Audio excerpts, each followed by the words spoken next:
Bon, tout d'abord, j'aimerais rendre gloire hommage à Yahweh, Bahashem, Yahushua, Bahashem, Mokar Kodash. Shalom aux élus et doux bonheur aux apôtres et aux ennemis de Great Millstone. Et salutations croyants et croyantes.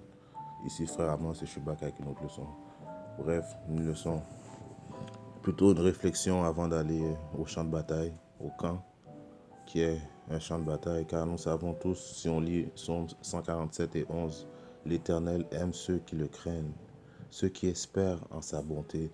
Alors nous, les optimistes élus, nous espérons dans la bonté de Yahweh Shai et nous le craignons. Alors nous savons que nous devons aller régulièrement dans le champ de bataille, qui est une chose très plaisante.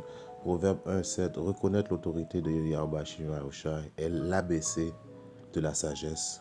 Les imbéciles méprisent les enseignements et les avertissements des sages.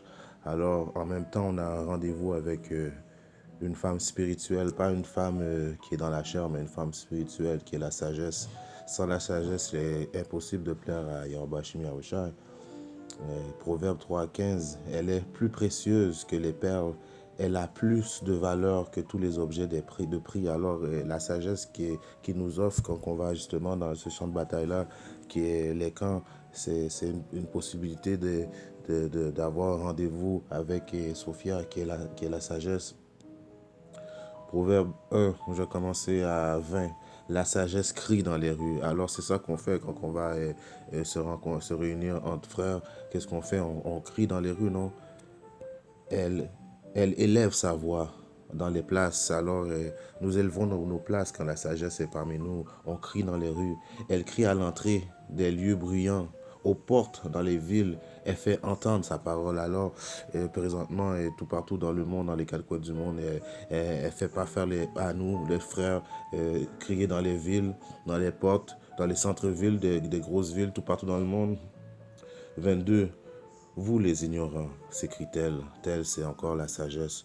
Combien de temps vous plaindrez-vous dans votre ignorance? Vous les insolents, combien de temps vous plairez-vous dans votre ignorance? Alors les insolents, ceux qui passent devant nous et puis qui pensent être plus intelligents que nous et puis quoi que ce soit, et nous, on fait que notre devoir, on crie dans les rues, on est avec la sagesse, on apprend de jour en jour, on craint.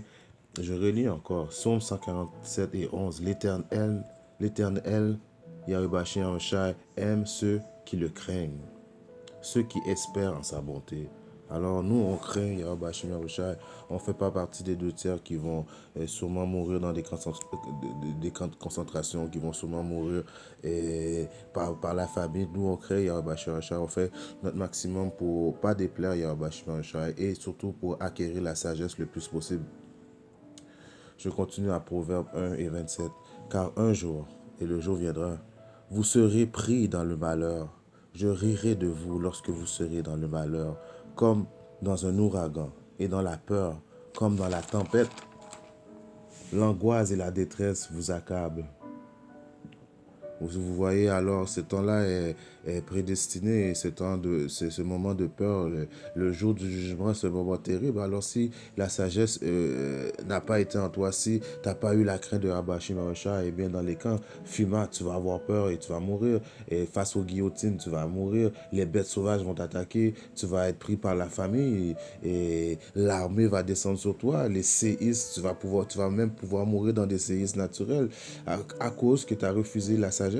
Tu n'as pas eu peur de Yahweh Shai.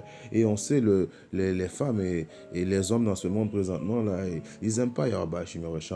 On va dire la vérité. Les femmes, premièrement, dans ce monde, s'il y a des frères parmi vous qui avaient des femmes élues parmi vous, tant mieux. Mais la plupart des femmes, comme il est écrit dans Proverbe 9,13, la sottise est comme une femme bruyante, ignorante et niaise. La plupart des femmes dans le monde, à part les femmes élues, ils sont des sottes. Ils sont des niaiseuses, comme c'est écrit dans le Proverbe 9,3.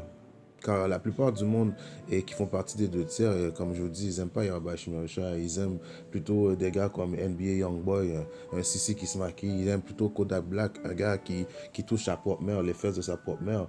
Ils aiment la NBA, ils aiment le football plus que Yahweh Shai. Ils aiment la drogue et le cash plus que Yahweh Shai. En effet, ces personnes-là n'ont pas peur de Yahweh Shai et ils n'ont certainement pas de rendez-vous avec la sagesse. Alors ces personnes-là, éventuellement, ils vont mourir, comme il est écrit dans la parole sainte. En attendant, nous, les optimistes élus qui on a vraiment peur de Yahweh Shai et nous préférons avoir des rendez-vous, un rendez-vous avec notre femme spirituelle qui est une femme humaine, carnale. Alors on va continuer à faire ce qui est demandé, comme que Luc 14, 23 dit. Et le maître dit au serviteur, va dans les chemins et le long des haies, et ceux que tu trouveras contre les d'entrer afin que ma maison soit remplie. Alors, en espérant que cette petite leçon a édifié un de mes frères, on tient bon, on va dans les camps. Et j'aimerais rendre gloire, hommage à Yahweh, Bashim Yahushua, Bashim Okar Kodash. Shalom aux élus et du bonheur aux apôtres et aux ennemis de Great Stone. Et salutations croyants et croyantes. Shalom.